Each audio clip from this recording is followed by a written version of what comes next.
ගිලාන සූත්‍රය. නමස්කාර වේවා බුදුරුවනට සමදා බුදු හිමි සරණ යමි. නමස්කාර වේවා ධම්රුවනට සමදා සදාහම් සරණ යමි. නමස්කාර වේවා සංඝරුවනට සමදා මහා සංඝ සරණ යමි. නමස්කාර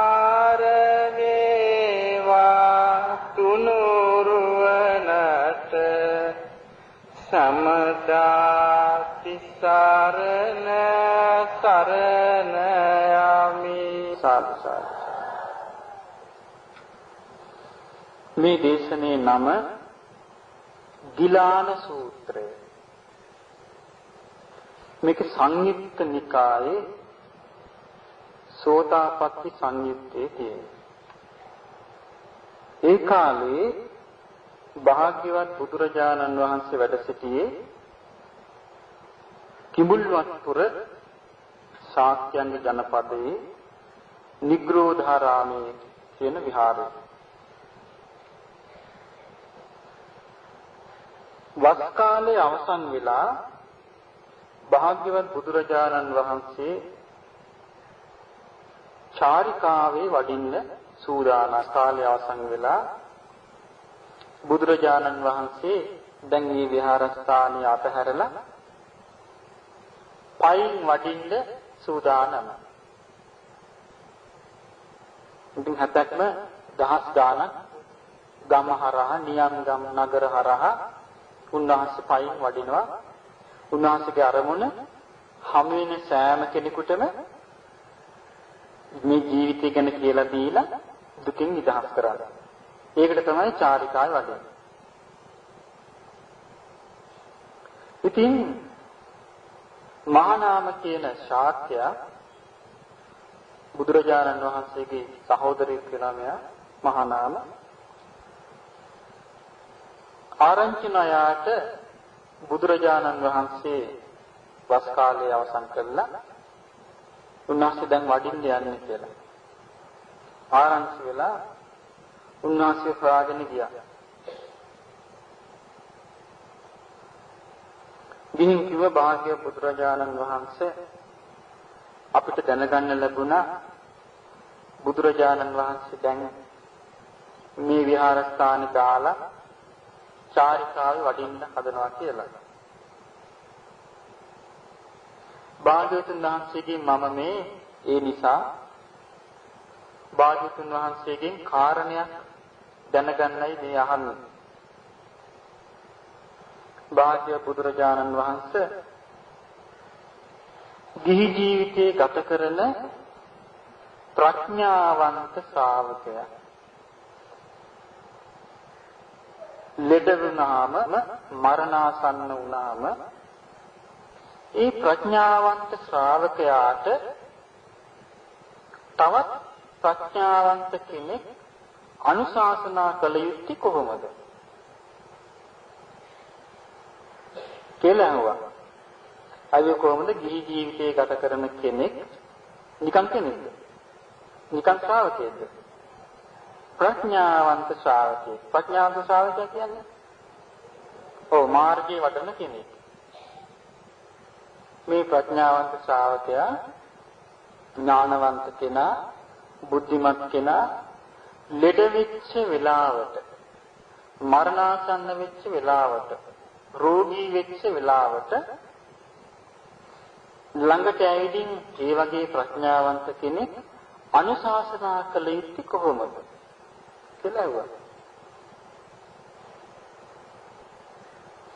බුදුරජාණන් වහන්සේ බොහෝම ලස්සනට මේකට උත්තරයක් දෙනවා.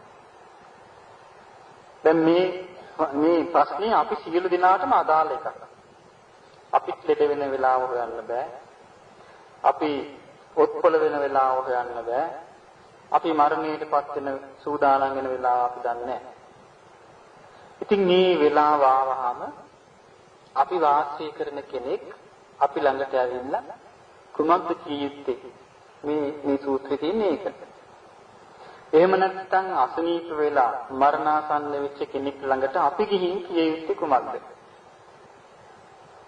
මේක තියෙනවා බුදුරජාණන් වහන්සේ පෙන්වන මහා නාම ඒ ඥානවන්ත ශ්‍රාවකයා විසින් අර ඥානවන්ත දෙදා ළඟට ගිහිල්ලා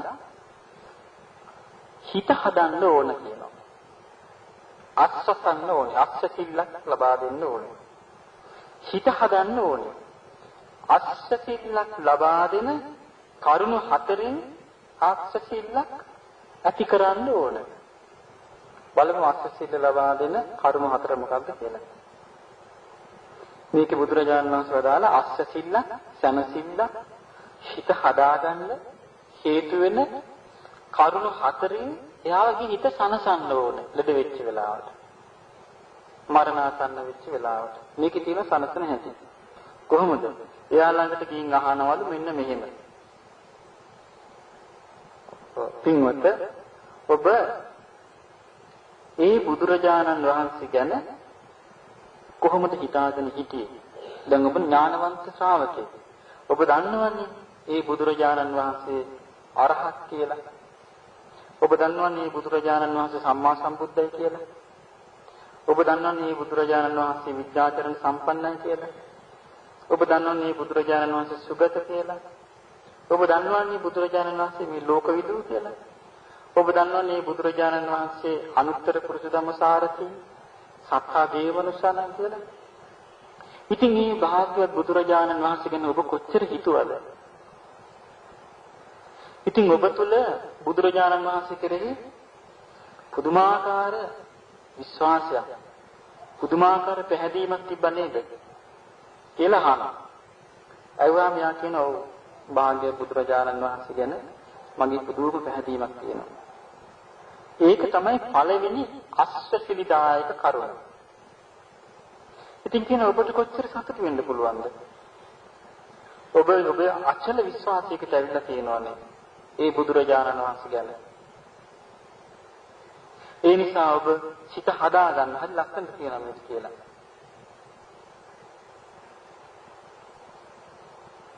අස්සසතායස්මා ඔබ අස්සසිල්ලක් ලබන්න ඔබට තියෙනවානේ බුදුරජාණන් වහන්සේ කෙරේ පුදුම ප්‍රසාදයක්, පුදුම විශ්වාසයක් තියෙනවානේ. ඔබ සතුටු වෙන්නේ ඒ ගැන.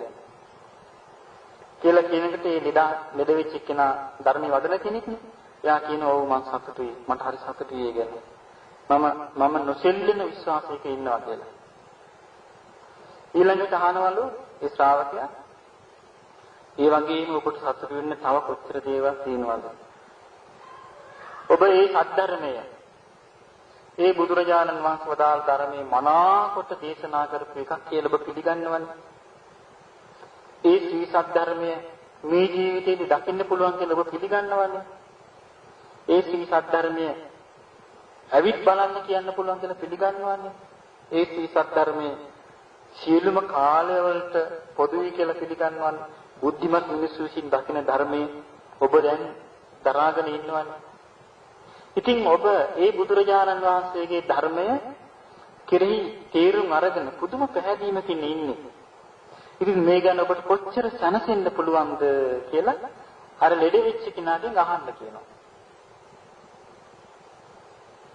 ලෙඩ වෙච්ච කෙනා ළඟට ගිහින් අහන්න කියනවා ඔබ කොච්චර පින්වන්ත කෙනෙක්ද? ඔබ මේ ශ්‍රී සද්ධර්මයේ අර්ථ සහිතව තේරුම් ගත්තා. ඔබ ඒක තේරුම් අරගෙන ඔබ කොච්චර සන්තෝෂයෙන්ද ඒක පිළි අරගෙන ඉන්නේ.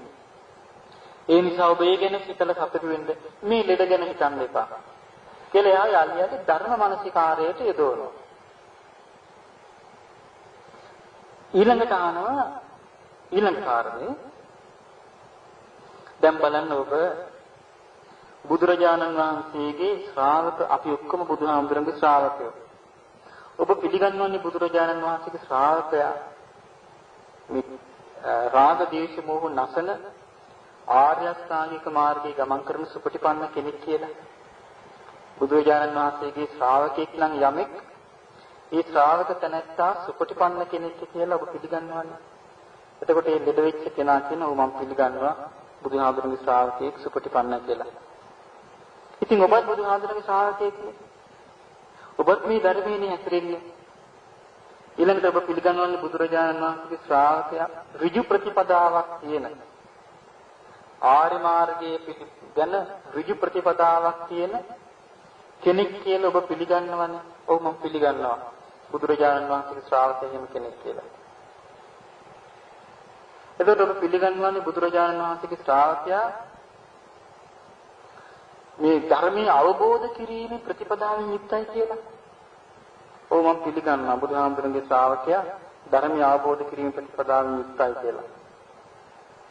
ඔබ පිළිගන්නවනේ බුදුහාමුදුරන්ගේ ශ්‍රාවකයා ධර්මයේ හැසිරීමෙන් ධර්මයේ පතුරවන කෙනෙක් කියලා. ඔව් මම පිළිගන්නවා බුදුරජාණන් වහන්සේගේ ශ්‍රාවකයා ධර්මයේ හැසිරීමෙන් ධර්මයේ පතුරවන කෙනෙක් කියලා. ඉතින් මේ බුදුරජාණන් වහන්සේගේ ශ්‍රාවකයා සෝතාපට්ටි මාර්ගයේ සිට සෝවාන් මාර්ගයේ සිට අරහත් ඵලයේ දක්වා අෂ්ටපුරුෂ පුද්ගලයන් මේ බුදුරජාණන් වහන්සේගේ ශ්‍රාවකයෙක් හැටියට අපි කවුරුත් පිළිගන්නව නේද? ඔව් අපි පිළිගන්නවා. ඉතින් මේ බුදුරජාණන් වහන්සේලාගේ ශ්‍රාවකය හා සමාන පුණ්‍ය ක්ෂේත්‍රයක් පින්කෙතක් මේ ලෝකේ නෑ. මේ ලෝකේ සියලුම පිරිස අතර බුදුරජාණන් වහන්සේගේ ශ්‍රාවක පිරිස අග්‍රයි කියලා. මේ ලෝකේ අන්‍යාගමික ශ්‍රාවක පිරිස අතර බුදුරජාණන් වහන්සේගේ ශ්‍රාවක පිරිස අග්‍රයි කියලා. මේ ලෝකේ සියලු දෙනා පිළිගන්නවා. දැන් ඔබත් පිළිගන්නවා නේද? ඔබේ හිතේ ශ්‍රද්ධාව තියෙනව නේද කියලා අහනවා. එතකොට මේ ඥානවන්ත ශ්‍රාවකයා කියනවා එහෙමයි මගේ සිතේ තියෙනවා පුදුමාකාර ශ්‍රද්ධාවක් බුදුරජාණන් වහන්සේගේ ශ්‍රාවකයෝ ගැන මමත් බුදුහාමුදුරගේ ශ්‍රාවකයෙක් කියනවා. ඔන්න ලෙඩ වුණාට පස්සේ ඒ ලෙඩ වෙච්ච කෙනා ළඟට ගිහිල්ලා කිය යුතු දේවල්. ඊට පස්සේ එයා ළඟට ගිහිල්ලා කියනවා බලන්න ඔබ දැන් බලන්න ඔබ තුල තියෙනවා කිසි කෙනෙකුට වෙනස් කරන්න බැරි ශ්‍රද්ධාවක් බුදුරජාණන් වහන්සේ ගැන. ඔබ තුල තියෙනවා කිසි කෙනෙකුට වෙනස් කරන්න බැරි ශ්‍රද්ධාවක් සත්‍ය ගැන. ඔබ තුල තියෙනවා කිසි කෙනෙකුට වෙනස් කරන්න බැරි ශ්‍රද්ධාවක් ඒ ශ්‍රාවකත්වයේ ගැන. ඉතින් ඔබ ශ්‍රාවකයෙක්. දැන් බලන්න ඔබේ ජීවිතය ඔබ කොච්චර පාලනයක් කරනවද? ඔබේ ජීවිතය තුල ඔබ සිල් රකින්නවනේ. ඔබේ ජීවිතය තුළ ඔබ සිල්ලක් කෙනෙක් හැටියට ජීවත් වෙලා තියෙනවා. ඒ ගැන ඔබට සතුටක් නැද්ද කියලා අහනවා. අහනකොට ඒ ශ්‍රාවකයා ලෙඩ වෙච්ච ශ්‍රාවකයා කියනවා මට හරි සන්තෝෂයි. හරි සන්තෝෂයි මගේ ජීවිතය ගැන. මට හරි සතුටක් තියෙනවා මෙහෙම ජීවිතය ගැන හිතනකොට. ඊළඟට පුත්‍රජානන් වහන්සේ පෙන්වනවා මහා නාම මේ විදිහට මේ අස්සසම්ම කියනවා ඔය ධර්මයෙන් අහලා ඔය විදිහට ඔය හතර ආකාරයේ සෝතාපට්ටි අංග හතර එයාට සිහි කර එයා සනසන්න ඕනේ විඩාව. විඩාව සනසලා අහන්න කියනවා මෙහෙම. දැන් ඉතින් ඔබ සනසෙල්ලක් තියෙනවනේ. දැන් මොකද්ද මේ ප්‍රශ්නේ? ඔබට සිහි වෙනවද මේ මව්පියෝ දූ දරුවෝ සිහි වෙනවද කියලා අහනවා. අම්මා තාත්තා සිහි වෙනවද? එතකොට මෙයා කියනවා ඔව් මට අම්මා තාත්තා සිහි වෙනවා. මම මරුණොත් එහෙම මේ අම්මා තාත්තට සලකන්නේ කෙනෙක් නෑ නේ කියලා මට හිතෙනවා කියලා එහෙම කියයි කියලා. ලෙඩා. කිව්වම බුදුරජාණන් වහන්සේ ශ්‍රාවකයා කියනවා මෙහෙම. මව්පියන් කෙරෙහි අපේක්ෂාව තියාගෙන වැඩක් නෑ. දැන් ඔබා ඉන්නේ මරණාසන්න වෙලා. දැන් අපි කවදාවත් මරණාසන්න ලෙඩෙක් ගාවට ගිහලා කියනවාද? ඔයා ඉන්නේ මරණාසන්න වෙලා කියලා. එතකොට අපි කොච්චර මිත්‍යාවක් එයාට දෙන්නේ? එයාට දෙන්නේ ඉන්න බය නැතුව ඉන්න. දැන් මේ බලන්න ධර්මයේ හැසිරෙන කෙනාගේ වෙනස. ධර්මයේ හැසිරෙන ශ්‍රාවකයා ළඟට ගිහිල්ලා කියන්නේ මොකක්ද? ධර්මයේ හැසිරෙන ශ්‍රාවකයා ළඟට ගිහිල්ලා අර ධර්මයේ හැසිරෙච්ච කෙනා මරණාසන්න වෙනකොට කෙලින්ම බය නැතුව කතා කරනවා. දැන් ඔයා ඉන්නේ මරණාසන්න වෙලා. මරණය කියන එක ස්වභාවික දෙයක් අපිට මුණ දෙන්නේ. ඒ නිසා අම්මා තාත්තා කෙරෙහි කල්පනා කර හිටියත් මැරෙනවා. අම්මා තාත්තා කෙරෙහි කල්පනා කරමින් නොසිටියත් මැරෙනවා. ඒකන ඔබ හිතේ තියාගෙන හිටියත් වැඩක් නැහැ. නැසත් වැඩක් නැහැ. ඒ නිසා මව්පියන් කෙරෙහි අපේක්ෂා ඇතුව නෙමෙයි මැරෙන්න ඕනේ. අපේක්ෂා අතහැරලා ඔබ මැරිය යුත්තේ. ඒ නිසා දෙමව්පියන් ගැන ඇල්මක් තියෙනවාද ඒක අතහරින්න කියනවා. ධර්මයේ පුරුදු කරපු කෙනා නිසා එයා කියනවා මෙහෙම. බුදුරජාන් වහන්සේ පෙන්නනවා එයා මෙහෙම කියනවලු. මව්පියන් කෙරෙහි මගේ හිතේ යම් අපේක්ෂාවක් තිබ්බද මම මේක අතහැරියා. දැන් එයාට කියනවා අතහරින්න. දැන් එයා ඊට පස්සේ කියනවා ඔව් මං දැන් මව්පියෝ ගැන හිතන්නේ නැහැ. මට වැඩක් නැහැ. මං ඒක අතහරිනවා. මොකද දැන් එයා මරණාසන්න වුණා කියන කාරණේ දැන් එයා සිහි කරනවා. සිහි කළා මව්පියෝ අතහරිනවා. ඊට පස්සේ අහනවා දැන් හරි දැන් මව්පියෝ අතහැරියන්නේ. දැන් ඔබට හිතේ බලපවත්න්නේ කවුරු ගැනද? අනේ මට සිහි වෙනවා මගේ මේ දූ දරුවෝ භාර්යාව දැන් මට මතක් වෙනවා. අඹ දරුවෝ මතක් වෙනවා. කියන එකට එයාට කියන්න කියනවා මේ දැන් ඉතින් අඹ දරුවෝ ගැන හිතලා වැඩක් නැහැ. අඹ දරුවෝ ගැන කල්පනා කරලා වැඩක් නැහැ. දැන් ඔබ මේ ඉන්නේ මරණාසන්න වෙලා. මේ වෙලාවේ ওই ගෙවල් දොරවල් ගැන හිතන්න එපා. මේ වෙලාවේ අඹ දරුවෝ ගැන හිතන්න එපා. මේ වෙලාවේ දූ දරුවෝ ගැන හිතන්න එපා වැඩක් නැහැ. ඔබ කොහොම හිතුවත් කිසි ප්‍රයෝජනයක් නැහැ. මරණ ජීවිතේ මරණ ධර්මයට මුහුණ දීලා ඉන්නේ. ඒ නිසා අතහැරලා දාන්න. එහෙම කියන එකට යාර ශ්‍රාවකයා ඒ ක්ෂණයේ මේක අතාරිනවා. දැන් අපිට තේරෙනවා සමහර අවස්ථාවල මම ඔය මරණ ගෙවල් වලට මරණාසන්න වෙච්ච අයගේ ගෙවල් වලට ගිහිල්ලා තියෙනවා අපිටත් බය හිතෙනවා. කියන්නේ මම නම් දාලා යන්නේ නැහැ. ඔන්න ඉගෙනගත්තු ධර්මය. මේ වයසට ගිය සිල් රකින්න අය. සිල් රකින්න අය මේ භාවනා පන්ති ගියාය. ඒක අම්මා කෙනෙක් ඔය පන්නේ පිටිපස්සේ ඒ ගෙදරට ගියා. ඒ අම්මා කීකේ හිටියා ළමයි 6 දෙනෙක්. මේ 6 දෙනාම මම නම් දාලා යන්නේ නැහැ. මම මේ 6 දෙනා ළඟ කියලා ඉන්නේ හැමදාම. එතකොට ඉගෙනගත්තු ධර්මයේ මොකද්ද? මුකුත් නැහැ. එයා එතනින් නැවතුනේ නැහැ. ඒ අම්මා නම් ඉතින් මේ කැටයක් තිබුණා රුපියල් 5 කාසිලා. ඒකත් හැමතිස්සෙම මතක් කරලා ගන්නෑ ඔන්න කවුරුත් කියනවා. මේ මරයන්. ඔන්න තත්ත්වය. ඒ කියන්නේ හිතට ධර්මයේ පුරුදු කරලා නැහැ. ඒ නිසා අතාරින්න බෑ. රුපියල් 2000 දුව ගෙනත් දීලා තිනවා චීත්තයක් ගන්න. ඒක කොට්ටියක්. කොහේ අයිද? හිත බය වෙච්චාම මොකද වෙන්නේ? අතහරින්න පුරුදු කරලා නැහැ. අයි අනිත්‍ය බව, දුක බව, අනාත්ම බව හිතට දීලා නැහැ. පුරුදු කරලා නැහැ අතහරින්න. පුරුදු කරලා නැති නිසා මොකද වෙන්නේ? මේ වගේ අවස්ථාවක් ආපු ගමන් විශාල බයක් ඇති වෙනවා. බයක් ඇති වෙච්ච ගමන් හොඳට බලන් හිතන බය වෙච්ච ගමන් ළඟින් ඉන්න කෙනා ගැඟෙන්නේ නැද්ද? ඒක හිතේ ස්වභාවය. අපි කිය මොකෙක් හරි සතෙක් පන්නගෙන ඉන්න කියලා ළඟ කවුද ඉන්නේ එල්ලුණා. ඔය මානසිකත්වයේ තියෙන හැමතිස්සෙම හිතේ. එතකොට ධර්මයේ පුරුදු කරලා නැත්නම් හිතේ මොකක්ද හිතට ආවේ? එල්ලුණා. බයට. ඔය බය ඇති වෙන්නේ ධර්මයේ පුරුදු කලේ නැති නිසා. ඉතින් මේකේ බලන්න අර ධර්මයේ පුරුදු කරපු කෙනාට පුළුවන් අනිත්‍යදී අනිත්‍ය හැටියට දැකලා අතාරින්න. දුකදී දුක හැටියට දැකලා අතාරින්න. ආත්මෙන් තොරදී ආත්මෙන් තොරයි කියලා ඒ ආකාරයෙන්ම දැකලා අතාරින්න පුළුවන්. ඉතින් එයා දැන් කියනවා ඔව් දැන් මම ඔක්කොම හිතින් අතහැරියා. මට දැන් දූ දරුවොත් ඕනේ නැහැ. අඹ දරුවොත් ඕනේ නැහැ. කවුරුත් ඕනේ නැහැ. මම ඔක්කොම අතහැරියා කියලා ඔන්න හිතින් අතාරිනවා.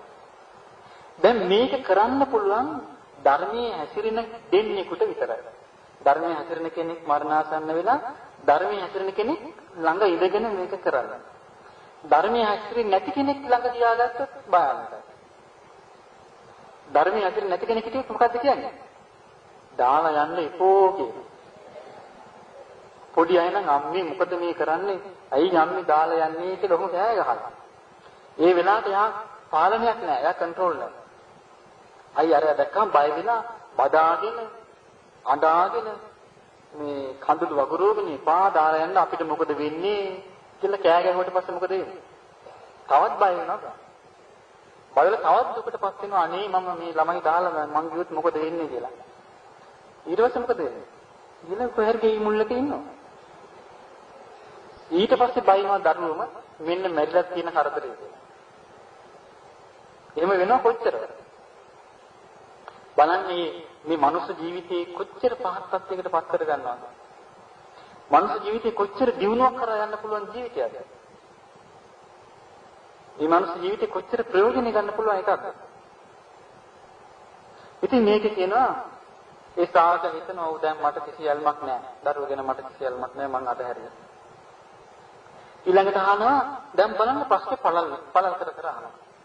දැන් අහනවා දැන් ඔබ දරුවොත් අතහැරියානේ. දැන් ඔබට තියෙනවද මේ මිනිස් ලෝකේ උපදින්න මේ මනුස්ස සම්පත් කෙරේ ආසාවක් තියනවද? එයා කියනවා මගේ ආසාවක් තියෙනවා මේ මිනිස් ලෝකේ සම්පත් කෙරේ. මේ සෝතාපන්න කෙනෙක්. අපි මතක තියාගන්න ඕනේ. කාමරාගේ ප්‍රහාණය කළා නෑ. ඒ නිසා ඒ ආසාව තියෙන්නේ. ඉතින් එයා කියනවා මට තියෙන මිනිස් ලෝකේ කෙරේ ආසාවක් තියෙනවා. කියනකට එයාට කියන්න වැඩක් නෑ. මේ මිනිස් ලෝකීත පිටවාගෙන කිසි වැඩක් නෑ. මේක හරිය ලාමකයි. මේ මිනිස් ලෝකේ කිසිම වැඩක් නෑ. මේ හරියම ලාමකයි. කියලා එයාට කියනවා මෙහෙම. මීට වඩා කොච්චර හොඳද දිව්‍ය ලෝකෙ. ඒ නිසා මේ දිව්‍ය ලෝකේ මේ චාතු මහරජික දිව්‍ය ලෝකේ බොහොම සිත්කලු ප්‍රණීත අප තියෙනවා. ඒ නිසා මේකේ හරිය දුක් විඳින්න තියෙන රස්සාවල් කරන්න ඉගෙන ගන්න, ගෙවල් දරවල් හදන්න, gadol සිවින්ති මේ මොකක් කරදරයක් නැහැ කියනවා. ඒ ලෝකේ.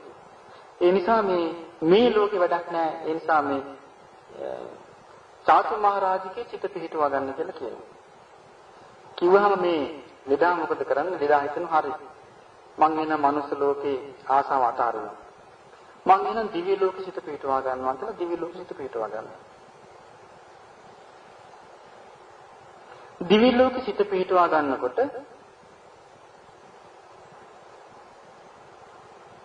එයාට කියනවා ඔය චාතු මහරජිකේ වැඩක් නැහැ. ඔයිට දැන් කොච්චර හොඳද මේ තවතිසා දිව්‍ය ලෝකේ ශක්‍ර දේවේන්ද්‍රයා ඉන්නවා. තවතිසා දිව්‍ය ලෝකේ සාව දිව්‍ය පිරිස ඉන්නවා. දිව්‍ය වනෝද්‍යාන තියෙනවා. දිව්‍ය පැන්පකුණ තියෙනවා. ඔබට විවේකයෙන් ඉන්න පුළුවන්. ඒ නිසා ඒක හිත පිටවා ගන්න. එතකොට මෙයා මොකද කරන්නේ? ඒක හිතින් අර කලින් චාතු මහරජිකේ හිත පිටවලා තිබ්බ ඒක අතහැරලා තවතිසාම හිත පිටවා ගන්නවා. ඊට පස්සේ යා කියනවා ඔව් දැන් මගේ හිත දැන් මට මේ දිව්‍ය ලෝකෙ වැඩක් නැහැ මම එහෙනම් තවතිසාව පිටව ගන්නවා. ඊට පස්සේ කියනවා තවතිසාවෙත් වැඩක් නැහැ. එයාට කියනවා තවතිසාවෙත් වැඩක් නැහැ. ඊට වඩා හොඳන්නේ මේ යාම දිව්‍ය ලෝකෙ. එයා ඊළඟට යාම දිව්‍ය ලෝකෙ හිත පිටවා ගන්නවා. ඊට පස්සේ එයාට කියනවා යාම දිව්‍ය ලෝකෙත් වැඩක් නැහැ. ඊට වඩා හොඳ තුසිත දිව්‍ය ලෝකෙ. තුසිත දිව්‍ය ලෝකෙ හිත පිටවා ගත්තා කියනවා. ඊට පස්සේ කියනවා තුසිත දිව්‍ය ලෝකෙ හිත පිටවගෙන වැඩක් නැහැ.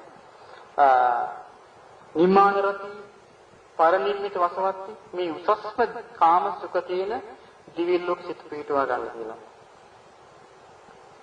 මම කියනවා මම දැන් හිත පිටවා ගත්ත දිව්‍ය ලෝකවල.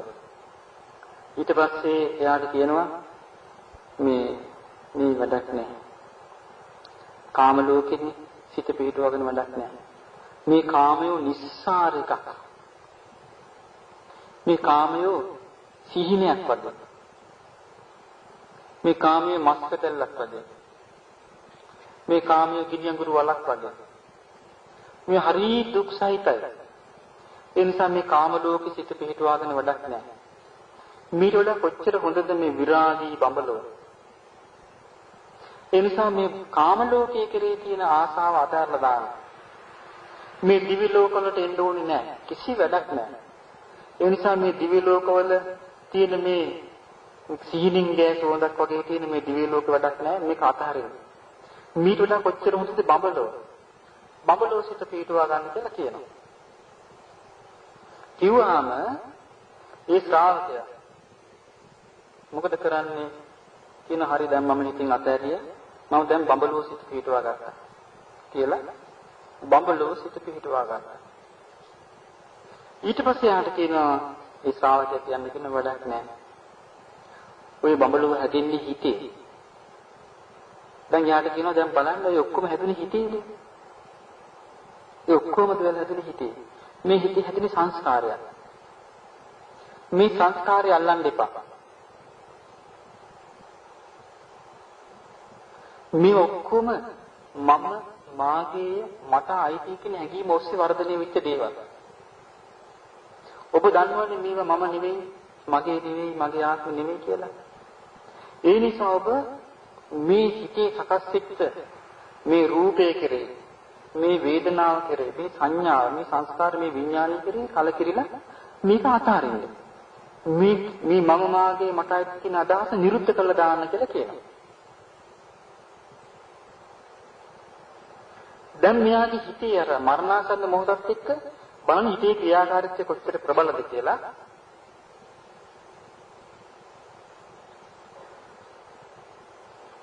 මෙයා කියනවා මං එනම් මේ ඔක්කොම අතාරින්නම් කියලා. දැන් එයා මේ හිතේ බඹලව හිත පිහිටුවා ගන්නවා කියලා හිතේ ඇතිවෙච්ච සංස්කාරය. සිතේ ඇතිවෙච්ච සංස්කාරය, සිතේ ඇතිවෙච්ච සිතිවිල්ල, සිතේ ඇතිවෙච්ච හැඟීම දැන් මෙයා කෑලි වලට හිතෙන්ම කඩ කඩ බලනවා. මේක හැඟීමක්, මේක මම මාගේ මට අයිති කියලා මුල් කරගත්ත එකක්. ඒ නිසා ඒ මම මාගේ මට අයිති කියන අදහස මම නැති කරගත්තාම ඉවරයි කියලා. මෙයා මොකද කරන්නේ? සම්පූර්ණයෙන්ම මම මාගේ මට අයිති කියන අදහස අතහැරලා දාලා මිදෙනවා. බුදුරජාණන් වහන්සේ පෙන්නනවා මේ ජීවිතයේදී අරහත්ත්වයට පත් වෙලා වර්ෂ 100ක් ගිය සියවසක් ගෙවිච්ච භික්ෂුවගේ විමුක්තියක් ඒ මරණාසන්න වෙච්ච උපාසකගේ විමුක්තියක් අතර වෙනසක් නැහැ කියලා. ඒ කියන්නේ මරණාසන්න වෙච්ච කෙනා මම මාගේ මට අයිති කියන අදහස හිතෙන් අත්හැරියද සම්පූර්ණයෙන්ම මොකද වෙන්නේ? අරහත්ත්වයට පත් වෙලා තමයි යා ජීවිතය අවසන් කරන්නේ. මේ උපාසක මහත්තයෙකුට බුදුරජාණන් වහන්සේ දේශනා කරපු ධර්මයක්. එතකොට මේකෙන් අපිට එකක් පේනවා බුදුරජාණන් වහන්සේගෙන් අහපු වෙලාවේ අසනීප වෙච්ච කෙනෙකුට දෙන්න ඕනේ උපදේශය. එතකොට උන්වහන්සේ මොකක්ද ඒකෙන් ප්‍රකාශ කළේ? උන්වහන්සේ බලාපොරොත්තු වුණේ ඒකෙන් මේ සත්‍යව සංසාරේ පවත්වන්න. නෑ මේ සංසාරෙන් ඈතට කරන්නේ බලාපොරොත්තු වෙන්නේ. ඒකට තමයි මේක තියෙන්නේ. උන්වහන්සේ පෙන්නනවා ඒ මතය අපි ඇති කරගන්න නම් අපි ධර්ම අවබෝධ කරගන්න ඕනේ. දැන් මේ කියන ධර්ම අවබෝධ කරගන්න උපකාර වෙන්නේ කරුණු හතරක්. මේ සෝතාපන්න වෙන්න, සකදාගාමි වෙන්න, අනාගාමි වෙන්න, අරහත් වෙන්න කරුණු හතරක් අවශ්‍යයි. මේ කියනවා කරුණු හතර. පළවෙනි එක කල්යාණ මිත්‍ර සේවනය. දෙවෙනි එක ඒ කියන්නේ සත්පුරුෂ සංසේවනය. පළවෙනි එක. දෙවෙනි එක සද්ධර්ම ශ්‍රවණය. තුන්වෙනි එක යෝනිසෝ මනසිකාරය. හතරවෙනි එක ධර්මානුකූල ප්‍රතිපත්තිය. මේ හතර යුක්ත කෙනා සෝවාන් වෙන්නේ, මේ හතර යුක්ත කෙනා සකදාගාමි වෙන්නේ, මේ හතර යුක්ත කෙනා අනාගාමි වෙන්නේ, මේ හතර යුක්ත කෙනා තමයි අරහත් වෙන්නේ. එතකොට මේ කාරණේට උවමනා කරන විදිහට දැන් බලන්න අර ප්‍රඥාවන්ත තැනන්තාට පුළුවන් වුණා කියපු ගමන් අතහරින්න. අතහරින්න කියලා කියපු ගමන් අතහරින්න පුළුවන් වුණා. කොහොමද යාට මේ හැකියාව ලැබුණේ? මේකේ තියෙනවා බොහොම ලස්සනට පෙන්නලා මෙහෙම. මහණෙනි මහා පරිලාහ කියලා අපායක් තියෙනවා. මේ පරිලාහ සූත්‍රයේ ඒකෙම තියෙනවා. ඒ අපායේ ඇහැට දකින්න ලැබෙන්නේ භයානක දර්ශන. කනට අහන්න ලැබෙන්නේ භයානක කටුක ශබ්ද. නාසයට දැනෙන්නේ කටුක ගඳ සුවඳ. දිවට දැනෙන්නේ කටුක රස. කයට දැනෙන්නේ ඊටාම කටුක වේදනා. ඉතින් මේවා ගැන මිසක් එයාට හිතන්න දෙයක් නැහැ. එයා යම් කිසි දෙයක් හිතට ඇති වුණා නම් හිතට ඇති වෙන්නේ හරි කටුක දෙයක් විතරයි. එතකොට බුදුරජාණන් වහන්සේ ගාව ඒක අහගෙන හිටපු වික්ෂුවක් කියනවා එනම් භාග්‍යවත් බුදුරජාණන් වහන්සේ මේ නිරේ නම් ඒකාන්තයෙන්ම භයානක ඒකාන්තයෙන් දුක් සහිත නිරයක් නේද? ඊට වඩා භයානක දෙයක් තියෙනවද කියලා අහනවා. බුදුරජාණන් වහන්සේ වදාළ මහණෙනි ඒ නිරේටත් වඩා භයානක දෙයක් තියෙනවා. ඒ නිරේට වඩා තියෙන භයානක දේ තමයි මිනිසයා දුක ආර්ය සත්‍යයක් බව නොදැනීම. දුකට හේතුව ආර්ය සත්‍යයක් බව නොදැනීම. දුක නැති කිරීම ආර්ය සත්‍යයක් බව නොදැනීම. දුක නැති කරන ක්‍රමය ආර්ය සත්‍යයක් බව නොදැනීම. මේ නොදැනීම නිසා මොකද වෙන්නේ? ඒ තනත්තා ඉපදීම පිණිස හේතු වන සංස්කාර රැස් කරනවා. ජරාව පිණිස හේතු වන සංස්කාර රැස් කරනවා. හැඬීම් වැළපීම් පිණිස හේතු වන සංස්කාර රැස් කරනවා. ශෝක කිරීම පිණිස හේතු වන සංස්කාර රැස් කරනවා. ඒ සංස්කාර වලට ආශ කරනවා. දුක් දුම්නස් පිණිස හේතු වන සංස්කාර වලට ආශ කරන ඒවා ආසාවෙන් රැස් කරනවා. රැස් කළා මොකද වෙන්නේ? එයා යලි යලි ජාතිය නැමැති 10 දැවි දැවි යලි යලි උපදිනවා. ජරාව නැමැති දෙයින් ගින්නෙන් යලි යලි දැවෙනවා. මරණය නැමැති ගින්නෙන් යලි යලි දැවෙනවා. ශෝක කිරීම නැමැති ගින්නෙන් යලි යලි දැවෙනවා. වැළපීම නැමැති ගින්නෙන් යලි යලි දැවෙනවා. එයාට කිසිම දවසක මේ ජාති ජරා මරණ ශෝක වැළපීම් දුක් දුම්නස් වලින් මිදෙන්න ලැබෙන්නේ නැහැ. මේ මිදෙන්න ලැබෙන්නේ නැති නිසා එයා දුක් අවසන් කරන්නේ නැහැ. යමෙක් මේ දුක දුක හැටියට දැක්කද? මේ දුක හටගන්නේ මේ හේතුවෙන් කියලා හේතුව දැක්කද? මේ දුක නැති කරන්නේ මේ හේතුවෙන් කියලා හේතුව දැක්කද? මේ දුක නැති කිරීමේ මාර්ගය මේකයි කියලා දැක්කද? මේ දැකීම තුල යා ජාතිය පිණිස, ජරාව පිණිස, දුක් දුම්නස් පිණිස හේතු වෙන සංස්කාර වලට ඇලෙන්නේ නැහැ. ඒක අතහරිනවා. බලන්න එතකොට ඒ චතුරාර්ය සත්‍ය පිළිබඳ දර්ශනේ තේරුම් ගැනීම දර්ශනේ කියන්නේ වටහා ගැනීම අවබෝධ කර ගැනීම අවබෝධ කර ගැනීමෙන් තමයි එයා මේ ජීවිතය ගැන තේරුම් ගන්න. දැන් මේක සියුම් එකක්. ඔන්න උන්වහන්සේ උපමාවක් පෙන්වා දෙනවා.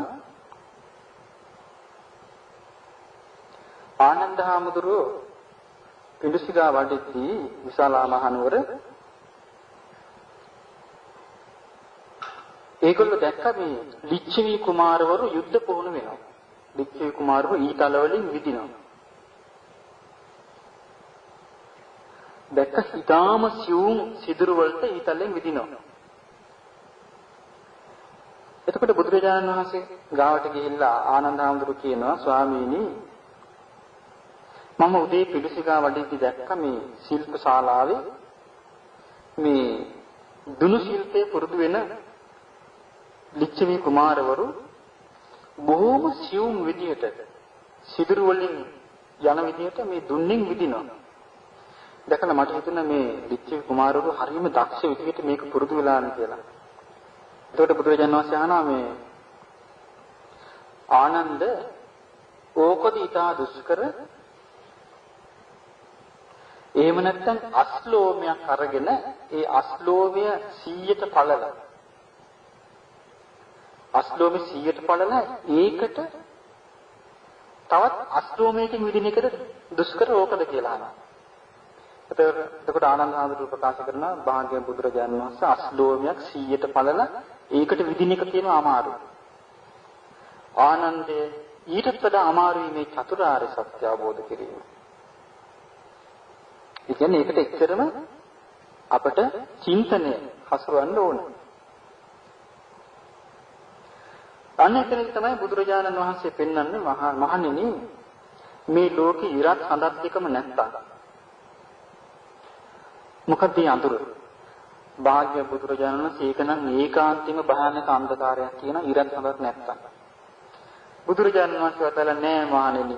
ඒක ඉච්ඡර අඳුරක් නෙවෙයි. ඊට වඩා භයානක අඳුරක් තියෙනවා. ඒ මොකද්ද භාග්‍යවතුන් වහන්සේ?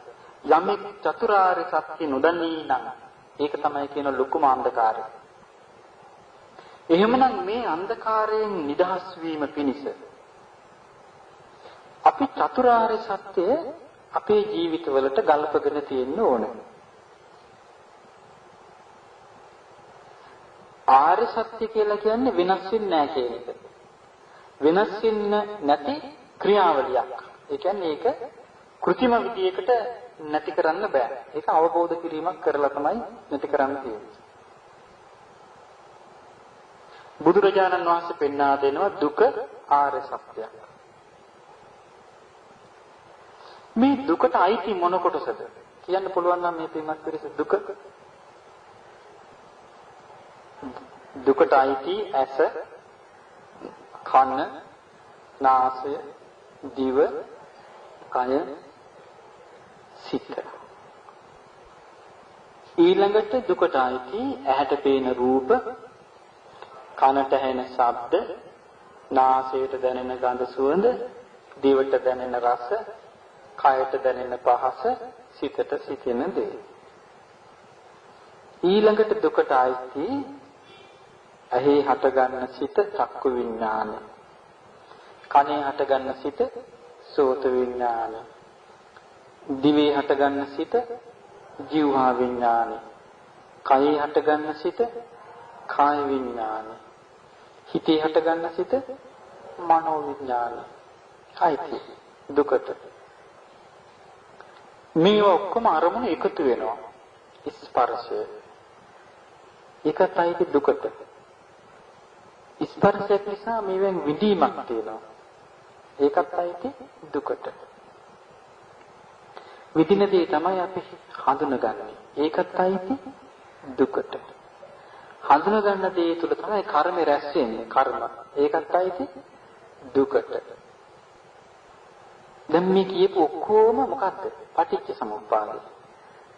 දුක. එහෙමනම් අපේ ජීවිතේ පුරාම තියෙන්නේ මොකක්ද? දුක.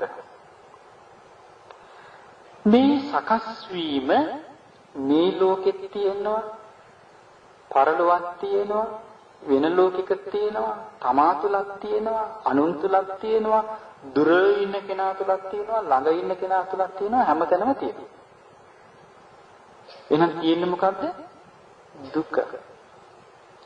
අවබෝධ වෙලා නැත්te මොකද්ද? දුකමයි. ඇලෙන්නේ මොකේටද? දුකටද? ඇහැට ඇරුණා කියන්නේ දුකට ඇරුණා. ඇහැ පිළිගත්තා කියන්නේ දුක පිළිගත්තා. රූපේට ඇරුණා කියන්නේ දුකට ඇරුණා. රූපෙ පිළිගත්තා කියන්නේ දුක පිළිගත්තා. ශබ්දයට ඇරුණා කියන්නේ දුකට ඇරුණා. ශබ්ද පිළිගත්තා කියන්නේ දුක පිළිගත්තා. නාසයට ඇරුණා කියන්නේ දුකට ඇරුණා. ගඳ සුවඳට පිළිගත්තා කියන්නේ දුක පිළිගත්තා. දිවට ඇරුණා කියන්නේ දුකට ඇරුණා. රසය පිළිගත්තා කියන්නේ දුක පිළිගත්තා. කයට ඇරුණා කියන්නේ දුකට ඇරුණා. ස්පර්ශ පිළිගත්තා කියන්නේ දුක පිළිගත්තා. සිතට ඇලෙනවා කියන්නේ දුක පිළිගන්නවා. සිතවිල්ලට ඇරුණා කියන්නේ දුක පිළිගන්නවා. ඔය කියාපු රටාවෙන් අපිට නිකන් මේ තියෙන ස්වરૂපයෙන් අපිට නිදහස් වෙන්න පුළුවන්ද? බෑ.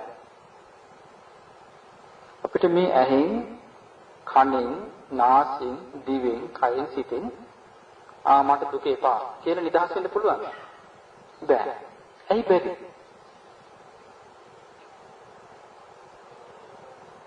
බොහෝ කාලයක් තිස්සේ මේ දුක අපි පිළිඅරන් තියෙන්නේ කවුරු හැටියටද? මම හැටියට. ඒ නිසා මේවත් කොච්චර දුකයි කිව්වත් අපිට මම කියලාමයි හිතෙන්නේ. මගේ කියලා හිතෙන්නේ. මට අයිති කියලා හිතෙන්නේ. එහෙනම් මේ දුක මම කියලා හිතෙන්නේ දුක පිළිබඳ අවබෝධයක් නිසාද? අවබෝධය නැතිකම නිසාද? අවබෝධයක් නැතිකම නිසා මේ දුක තමයි අපි මම කියලා පිළිගන්නේ. දුක තමයි මගේ කියලා පිළිගන්නේ. දුක තමයි මට අයිති කියලා පිළිගන්නේ. මේ පිළිගැනීම නිසා මොකද වුනේ? මේ දුක පවතින උවමනා කරන හේතුවක් හැදෙනවා. මොකද හේතුව? මේ පිළිගැනීම නිසා දුකට ඇලෙනවා. දුකට ඇලෙනවා. මම මාගේ මට අයිති කියන පිළිගැනීමත් එක්කම යමක් මම නම් ඒක මට ඕන නේද? යමක් මම නම් ඒක මට ඕන. මගේ නම් මට ඕන කියන හැඟීම හිතට එනවා. ඕක තමයි සාමාන්‍ය ලෝකයේ තියෙන ස්වභාවය. එතකොට සංසාරික ජීවිතය තුළ තියෙන්නේ චතුරාර්ය සත්‍යයෙන් සත්‍ය කීයක්ද? සත්‍ය දෙකයි තියෙන්නේ. මොකක්ද දෙක?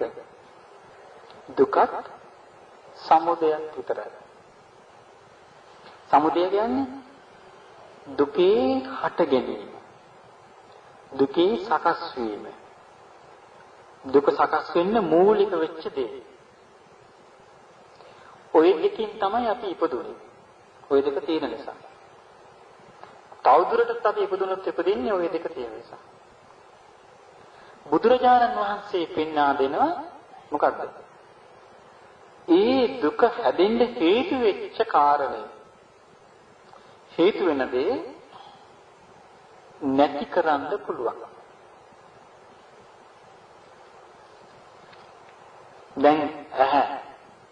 දැන් අපි මම කියලානේ දැන් සාමාන්‍ය පිළිගැනීම තියෙන්නේ. කනත් මම කියලා පිළිගැනීම. නාසයත් මම කියලා, කනත් මම කියලා, දිවත් මම කියලා, සිතත් මම කියලා. ඔය අතරේ අපිට අහන්න ලැබෙනවා නිවන් දකින්නවා කියලා. අපි අහලා තියෙනවා නිවන් දැක්කහම උපදිනවද නැද්ද? උපදින්නේ නැහැ. දැන් එතකොට එයා ධර්මයේ ගැන හිතන්නේ නැතුව ධර්මයේ තමාතුලින් බලලා නැතුව එයා හිතනවා නිවන් දකින්න කියපු ගමන් මොකද හිතෙන්නේ? දැන් මම ඉන්නවා මම නිවන් දකව ගමන් මම උපදින්න නැතුව යනවා. එතකොට මට මොකද වෙන්නේ? කියලා හිතච්ච ගමන් මොකක්ද ඇති වෙන්නේ? නිවන කෙරේ ආසාවක්ද බයක්ද? බයක් ඇති වෙන්නේ. හොඳට බලන්න මට නම් නිවන් දකින්න ඕනේ නැහැ කියලා කියන ඔක්කොම ඒ බය මුල් කරගත්තු අය. ඒ ඔක්කොටම හේතුව මම කියන අවිද්‍යාව. මම කියන අවිද්‍යාව තුළ ඉඳලා බලනකොට එයාට විශාල අසරණකමක්. එයාට අල්ල ගන්න දෙයක් නැහැ. උපදින්න නැත්තම් මට මොකද වෙන්නේ? මම නැත්තම් මොකද වෙන්නේ? එතකොට මට මේ ලෝකේ නෑ. ඕන ඔය වගේ එකක් හිතට හදාගෙන ඊට පස්සේ බයටපත් වෙනවා. මේ බයටපත් වෙන්නේ ධර්මයේ තුලින් නිවන දැකපු අය නෙවෙයි. ධර්මයේ දන්නේ නැතුව, ධර්මයේ තේරුම් ගන්න නැතුව නිවන කියන්නේ මොකද්ද කියලා දන්නේ නැති අය. ඒ අය මොකද කරන්නේ? නොපෙනෙන ලෝකයකට නිවන කල් දානවා. නොපෙනෙන ලෝකයක කල්ප ගානකට කල් දානවා. කල් දාන්නෙම බය නිසා. මම ඉන්නවා ඒ මම නැතුව යයි. ඒ නිසා අපි ඉස්සෙල්ලම කරන්නේ නිවන නෙමෙයි. ඉස්සෙල්ලා කතා කරන්නේ දුක්ඛ නිරෝධය ගැන නෙමෙයි. ඉස්සෙල්ලා කතා කරන්නේ මොකක් ගැනද? දුක ගැන. ඉස්සෙල්ලා අපි මේ මම කියලා පිළිගත්තු අස කන නාසය දිව ශරීරයේ සිත මේ ක්‍රියාකාරීත්වය තුළ තියෙන සත්‍ය ස්වභාවය හොඳට විමසලා තේරුම් ගන්නවා. මේ ක්‍රියාකාරීත්වය තුළ තියෙන සත්‍ය ස්වභාවය මනාවකට විමසලා තේරුම් ගන්නවා. එසේ තේරුම් ගැනීම තුළින් අපි තේරුම් ගන්නේ පටිච්ච සමුප්පාදය. ඒ කියන්නේ මේ හේතුඵල ක්‍රියාවලියකට මේ ජීවිතය හසු වෙලා. මේ හේතුඵල සිදුවීමකට ජීවිතය හසු වෙලා තියෙනවා. අපිට හිතෙනවා. හිතෙනවා වචනින් කියවෙනවා අයින් කරනවා. මේක නවත්ත ගන්න බැරි තරම් වදයක් බවට අපිටපත් වෙලා තියෙනවා. මේක වදයක් බව අපි වද වේදනා විඳින බව අපිට තීරින්න ඕනේ.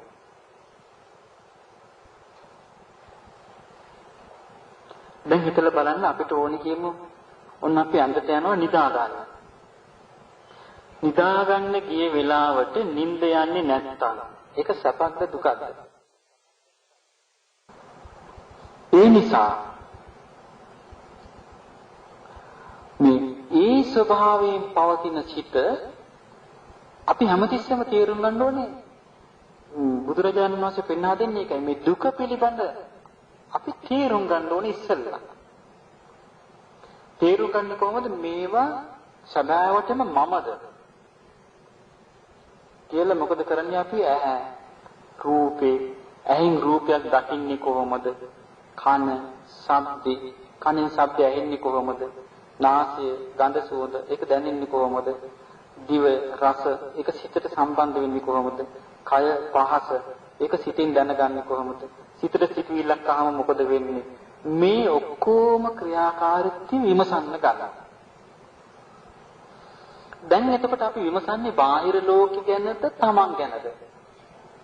තමන් ගැන. තමන් ගැන විමසන්න පුරුදු වෙන එක අමාරුයි. මොකද අපිට හැමතිස්සෙම විමසන්න පුරුදු වෙලා තියෙන්නේ තමන් ගැනද අනුන් ගැනද? අපිට පුරුදු වෙලා තියෙන්නේ අනුන් ගැන විමසන්න. දැන් අපි පුරුදු වෙන්න හදන්නේ තමන් ගැන විමසන්න. මොකද අපිට දුක හැදුවේ අනුන් නෙමෙයි. අපි කියමු කවුරු හරි කෙනෙක් බැන්න කියලා. ඒ බැනිල්ල පිළිගන්නේ කවුද? අපිනේ. අපි ඒක පිළිගත්තේ නැත්තම් බාහිර කෙනෙකුට පුළුවන් ද අපිව කේන්ති ගස්සන්න අපේ හිතේ කේන්ති යන්නේ නැත්තම්? බෑ. අපි බය වෙන්නේ නැත්තම් බාහිර කෙනෙකුට පුළුවන් ද අපිව බය කරන්න? බෑ. අපි ශෝක වෙන්නේ නැත්තම් බාහිර කෙනෙකුට පුළුවන් ද අපිව අඬවන්න? බෑ. අපි කඳුළු හලන්නේ නැත්තම් බාහිර කෙනෙකුට කඳුළු ගන්න බෑ.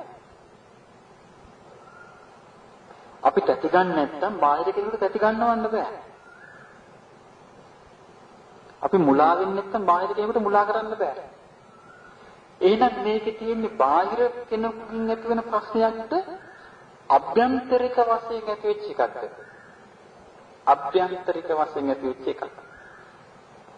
අර අභ්‍යන්තරික වශයෙන් විමසන්න අපි පුරුදු කරලා නැහැ. පුරුදු කරලා නැති නිසා අපිට හැමතිස්සෙම තේින්නේ මේ හිතෙන් දුක් විඳින එකට අසවලා තමයි මේක කරලා තියෙන්නේ. අසවලාගේ වැරද්ද කියලා අපි හැමතිස්සෙම කරන්නේ බාහිර ලෝකයටම ප්‍රශ්න දානවා මිසක් අභ්‍යන්තරික වශයෙන් මේ ප්‍රශ්නේ හැදෙන බව දකින්නේ නැහැ. අපි මොකද කරන්න ඕනේ? අභ්‍යන්තරික වශයෙන් මේ ඇතිවෙන හැකියිම ප්‍රශ්න ඇතිවීම දැකලා දුකක් විඳිනවා කියලා ඉස්සෙල්ලා තේරුම් ගන්න ඕනේ.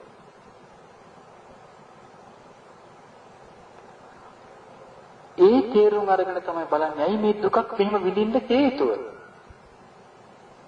එතකොටයි පේන්නේ මේ ඇත්ත తත්ත්වය දන්නේ නැතුවයි මේක වෙන්නේ. දැන් අපිට පින්තූරයක් බලන්න වගේ, පත්‍රයක් කියවන්න වගේ අපිට මේ ජීවිතය යථාර්ථය අල්ලන්න බෑ. එහෙම ජීවිතය යථාර්ථය අල්ලන්න පුළුවන් නම් අපිට මේ කරදර ඔක්කොම ඉවරයි. අපිට ඒ විදිහට කරන්න බෑ. මේ අල්ලගන්න පුළුවන් විදිහට තමයි අපි ඉස්සෙල්ලා චිත්ත දමනයක් ඇතුව යම් ප්‍රමාණයකට හිත හසුරුවාගෙන කැප වෙලා මේ අපි කරන්නේ ඒකයි. ඒ විදිහට කරමින් මොකද බලන්නේ හැමතිස්සෙම මේ ඇහෙන් කනෙන් නාසයෙන් දිවේ කයේ සිටේ ඇත්ත తත්වේ විමසනවා. එතකොට සිත පවතින්නේ කොහෙද? තමා තුළ. තමාගේ කියලා සලකන මේ කයේ සිටේ. විමස බලන්නේ මොකද්ද? මේ හිතේ හටගන්න දේවල් වල ස්වභාවය. එතකොට තමයි තේරෙන්නේ මේ හිත කොච්චරනම් මායාකාරී ස්වરૂපයකින් මේ ජීවිතේ වසඟ කළා මේක රවට්ටලා තියනවාද කියලා.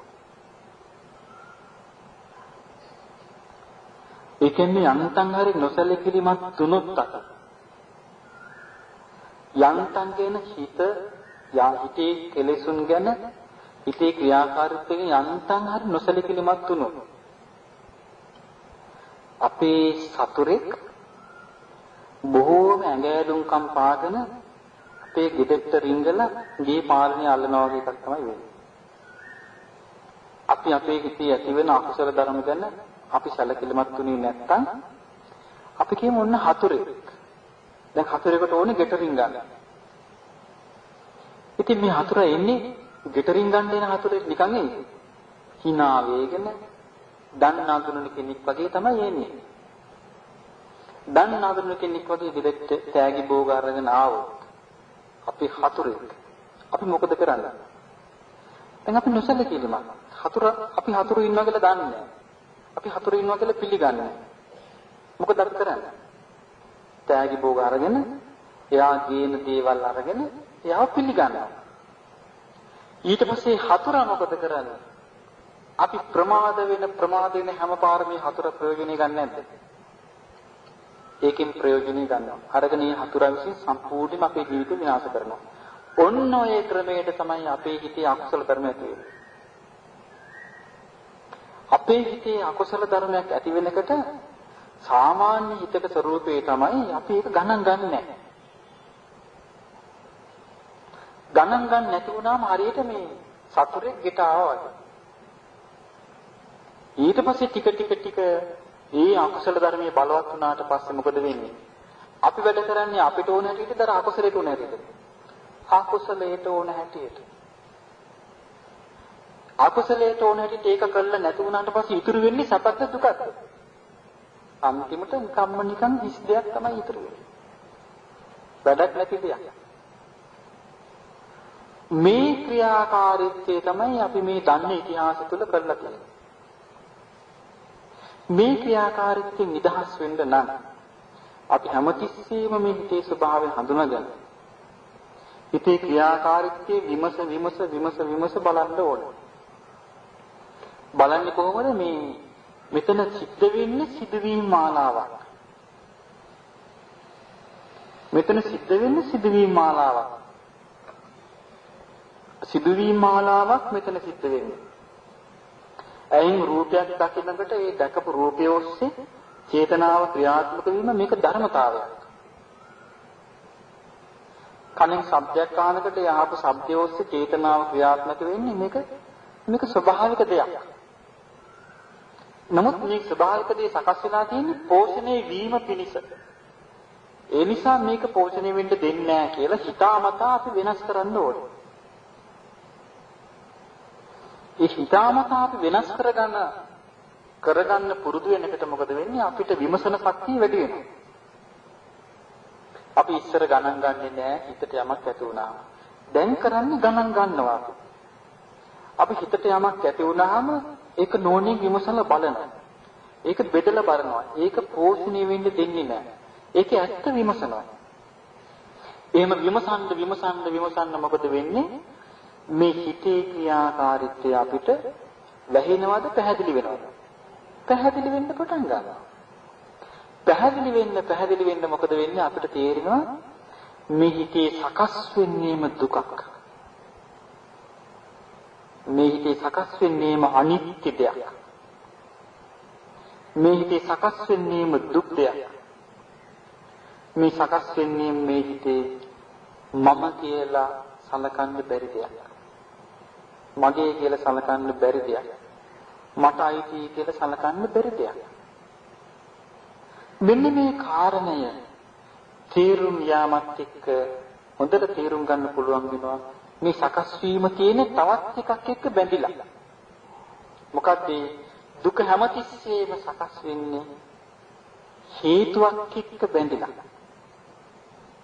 ඒ කියන්නේ නොතේරුම් කමක් එක්ක හිතේ ඇතිවන කෙලෙසුන් නිසායි මේ දුක සකස් වෙවි පවතින්නේ. මෙන්න මේ කාරණේ තමයි අපි නුවණින් විමසලා විදර්ශනා වඩන්න ගන්නකොට අපට ඉස්සල්ලාම තේරුම් යන කොටස්. අපි ඉස්සල්ලාම තේරුම් ගන්නේ දුකයි හේතුවයි. ඊට පස්සේ අපිට මොකද වෙන්නේ? අපිට තේරෙනවා මේ හේතුවත් අනිත්‍ය වූ හේතුවක්. ඒ කියන්නේ මේකේ හට ගන්නවනේ අපි දුක් විඳිනවනේ. අපි මනසින් දුක් විඳිනවා. අපි අපේ හිතේ මේ ඇස කන නාසය දිව ශරීරයට සිතට තියෙන ඇල්ම තේරෙන්න බය වෙන්න ඕනේ. බයක් ඇති වෙන්න ඕනේ තේරෙන්නේ. මේ හිතේ තියෙන අවිද්‍යාව තේරුම් ගන්න මහා වනාන්තරයක තනියම ඉන්න ඕනේ. බලන්න. ඉඳලා තියෙනවද? මම නම් ඉඳලා තියෙනවා. ඉන්න ඕනේ බලන්න මේ හිතේ මායාවල් බලන්න. මේ හිත පුදුම විදියට අසරණ වෙන හිතක්. ක්ෂණයක් යන්නේ අසරණ වෙන්නේ. මේ අපි මේ කටින් කතා කරන ඔක්කොම අපක්කන් ඉවරයි. අසරණ වෙන්න පරිසරයක් ආපු වෙලාවට අන්තිම අසරණ වෙනවා. හැමතිස්සෙම අසරණ වෙන්නේ මම මාගේ මටයි කියන තුන අල්ලගෙන. අතහැරලා නෙවෙයි. ඒක අතහැරියා නම් අසරණ භාවය ඉවරයි. ඉතින් මේ අසරණ වීම සම්පූර්ණයෙන්ම ඇති වෙන්නේ අවිද්‍යාවක් එක්ක. අවිද්‍යාවක් එක්කම මේ මම කියලා මේ ඇහැ කන නාසය දිව ශරීරය සිට පිළිගැනීමෙන්මයි මේ අසරණ භාවය තියෙන්නේ. ඉතින් මේ අසරණ භාවයත් එක්ක අපේ හිතට ඇති වෙන්නේ පැවැත්ම පිළිබඳ ආසාව. පවත්තන්නේ මොකක්ද අපි ඇස, කන, නාසය, දිව, කය, සිත. ඔයිට අමතර දෙයක් අපිට පවත්තන්න ඕන වෙලා තියෙනවද? ඔයිට අමතර දෙයක් අපිට පවත්තන්න ඕන වෙලා නැහැ. අපි මෙච්චර කල් පැවැත්වෙච්ච එක අනාගතේ පවත්තන තාක් පවත්තන්නේ තෝක. යම් දවසක අපි යථාර්ථයක් හැටියට යමක් දකින්නවද දකින්න තියෙන්නේ තෝක. අතහරිනවද අතහරින්න තියෙන්නේ තෝක. නිදහස් වෙනවද නිදහස් වෙන්න තියෙන්නේ තෝක. බැඳෙනවද බැඳෙන්න තියෙන්නේ තෝක. බැඳෙන්න තියෙන්නේ ඇස කන නාසය දිව ශරීරයේ සිටේ. මුලා වෙන්න තියෙන්නේ තෝක. ඇස කන නාසය දිව ශරීරයේ සිට. දුක් විඳින්න තියෙන්නේ තෝකෙමයි. ඇස කන නාසය දිව ශරීරයේ සිටේ. යථාර්ථය අවබෝධ කරගන්න තියෙන්නේ තෝකේ. ඇස කන නාසය දිව ශරීරයේ සිටේ. නිදහස් වෙන්න තියෙන්නේ තෝකේ. ඇස කන නාසය දිව ශරීරයේ සිටේ. ඒ නිසා අපි අපේ තුල නිමසනකට පේනවා අපි දුක් විඳින්නේ මේ අනිත්‍ය වූ දේවල් ඔස්සේ හිතේ ගොඩනැගෙන යම් ආකල්ප නිසා. ඒවට තමයි අපි කෙලෙස් කියන්නේ. කෙලෙස් කියලා කියන්නේ කිලුටු කරන දේ හිත. කිලුටු කරනවා කියන එක දැන් සාමාන්‍ය කිලුටු කරනවා කියන අදහසට වඩා වෙනස්. සාමාන්‍ය වස්ත්‍රයක කිලුටු වීම අපිට හොයන්න ලේසියි. සුදු පාට වස්ත්‍රයක් එක පාට කිලුටු වෙනවා. හොයන්න ලේසියි. මිදුලක් කිලුටු වුණාම හොයන්න ලේසියි. ගැද්දරක් කිලුටු වුණාම තොරගන්න ලේසියි. හිත කිලුටු වෙන එක බොහොම අමාරුයි හොයාගන්න. මොකද හැම කොහෙන් ගත්තත් මේ හිතේ ස්වરૂපේ තියෙන්නේ කිලුටු වෙන්නමයි. ඒ සමාජයට අපි දන්නේ නැහැ හිත කිලුටු වෙලා. ඒ නිසා අපි හැමතිස්සෙම අවධානයෙන් කල්පනාවෙන් මේ සිතේ ක්‍රියාකාරීත්වය අඳුනගෙන බල මොකද කරන්නේ මේක සකස් වෙච්ච දේවල් කියලා තේරුම් ගන්න ඕන.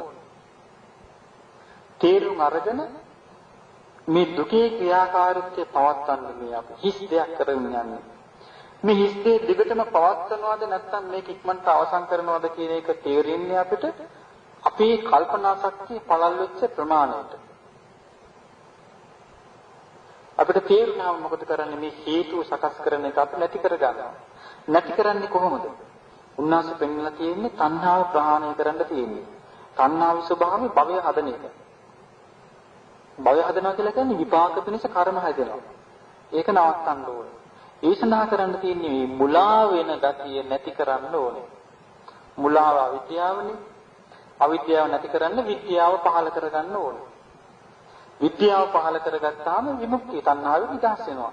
ඒ සඳහා ඔන්නේ සැලැස්ම අල්ල ගන්න ඕනේ ඉස්සෙල්ලා. දුකක් තියෙනවා, මේක හේතුවක් තියෙනවා. මේක නැති කර යුතුයි මේ හේතුව. මේ හේතු නැති කරන්න වෙන ක්‍රමයක් නැහැ. මේක අවබෝධ කරලා මේකෙන් නිදහස් වෙන්න තියෙන්නේ. අවබෝධ කරන්න තියෙන්නේ මේ ආර්ය අෂ්ටාංගික මාර්ගය කියලා මේ ක්‍රමයේ අල්ල ගන්න ඕනේ ඉස්සෙල්ලා. චතුරාර්ය සත්‍ය කියන සැලැස්ම තමන්ගේ ජීවිතය තුළින් අල්ල ගන්න ඕනේ. ඒක තමන්ගේ අතේ තියෙන්නේ. ඒක බාහිර කෙනෙකුට දෙන්න බෑ. අන්න ඒකයි ප්‍රශ්නේ. ඒක තමන්ගේ අතේ තනිකරම තියෙන්නේ. තමන් තමයි තමන්ව තේරුම් අරගෙන තමන් මේ ප්‍රශ්නයෙන් දුක් විඳිනවා කියලා තේරුම් අරගෙන මේක නැති කරන්න පුළුවන්. මේ නැති කරන්න මේ ක්‍රමයට අල්ලගන්න තියෙන මොකද වචනේ සංවර වෙන්න වෙනවා, කයෙන් සංවර වෙන්න වෙනවා, ජීවිතේ සංවර කරගන්න ඕනේ. ඊළඟට සතර සතිපට්ඨානෙ හිත පවත්වන්න ඕනේ. සමාධිය ඇති කරගන්න ඕනේ, ප්‍රඥාව ඇති කරගන්න ඕනේ. මේ ආකාරයට ආර්ය අෂ්ටාංගික මාර්ගයේ තමන්ගේ ජීවිතය තුළ තමන් හදාගන්න ඕනේ චතුරාර්ය සත්‍ය දර්ශනය තුළ. එහෙම හදාගන්න සලස්ම හදාගන්න එක්කෙනාට මේ තේරුම් යනවා මේ තණ්හාව සංස්කාරය. දුක සංස්කාර වලින් හටගත් ඒවා. හේතුවක් දුකත් හේතුවක්. ඒ හේතු නැති කරාම ඒ නැති කරගන්න ක්‍රමය. මේ සලස්ම තුල මම මාගේ මටයි කියලා කතාවක් නැහැ. තියෙන්නේ දුක. හැදෙන්නේ හේතුව. නැති කරන්න තියෙන හේතුව ඒ සඳහා කරන්න තියෙන මාර්ගය. ওই ටිකට එනකොට මම වාගේ මටයි කියන අදහස මේ දුක තුල පවත්වන්න බැරි බව අවබෝධ වීමෙන් තමයි එයා ධර්ම මාර්ගය තුල ස්ථාවර වෙන්නේ. එයාට තමයි සෝතාපන්න වෙනවා කියලා කියන්නේ. එතන ඉඳලා එයාට කරන්න තියෙන්නේ මේ ධර්ම මාර්ගයේ තුලම ප්‍රමාදයටපත් වෙන්නේ නැතුව යලි විමසමින් මේ ධර්ම මාර්ගය තුල තමන් අතහැරීමේ හැකියාව තේරුම් ගැනීමේ හැකියාව වර්ධනය කර ගැනීම තුළින් ඇති කර ගන්න ඕනේ. ඒක සියලු දෙනාටම කරගන්න පුළුවන් එකක්. ඒ සඳහා තමයි අපි මේ සියලු දේකින් මහන්සි වෙන්නේ. දැන් බලන්න මේකේ තියෙනවා. දැන් මට සමහර පින්වතුන් පින්වතියන් හම්බ වෙලා කියනවා අනේ ස්වාමීන් වහන්සේ මම නම් කැමති නෑ ආයෙ උපදින්න. මමත් කැමති නෑ. නමුත් උපදින්න සිද්ධ වුණොත් අපි දැනගන්න ඕනේ නම් නූපදින විදිහට වැඩපිළිවෙල හරි ගස්ස ගන්න. කවුරුත් ඇහුවොත් එහෙම සමහරු නම් කැමති. කැමති නැති අය තියෙනවා. තේරෙන අය කැමති නැහැ. තේරෙන්නේ නැති අය හරිය කැමති. ආය මේක උපදින්න කැමති අය ඉන්නවා. මේ අවිද්‍යාව බලන්න මට පුදුම හිතෙනවා මේ මිනිස්සුන්ගේ හිතවල අවිද්‍යාව.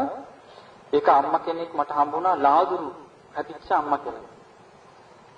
ඒ අම්මා මගේ ළඟට ඇවිල්ලා කියනවා අනේ ස්වාමීන් අඬා මාත් එක්ක කියනවා අනේ ස්වාමීන් වහන්සේ මගේ පැතුමක් තියෙනවා. මම හිතුවා හරි කලකිරිලා තමයි කියලා. මම මොකද්ද පැතුම?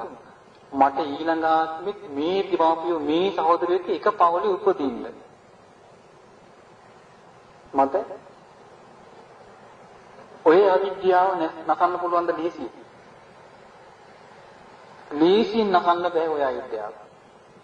ඒක තමයි මේ බුදුරජාණන් වහන්සේගේ ධර්මයේ තියෙන බුද්ධිමත් මිනිසයාට. බුද්ධිමත් නම් මිනිසෙක් අන්න පින්වන්තයා. ඒක තමයි යාගේ පින. බුද්ධිමත් නැත්තම් වැඩක් නෑ. කොච්චර සල්ලි තිබ්බත් කොච්චර උගත් වුණත් වැඩක් නෑ.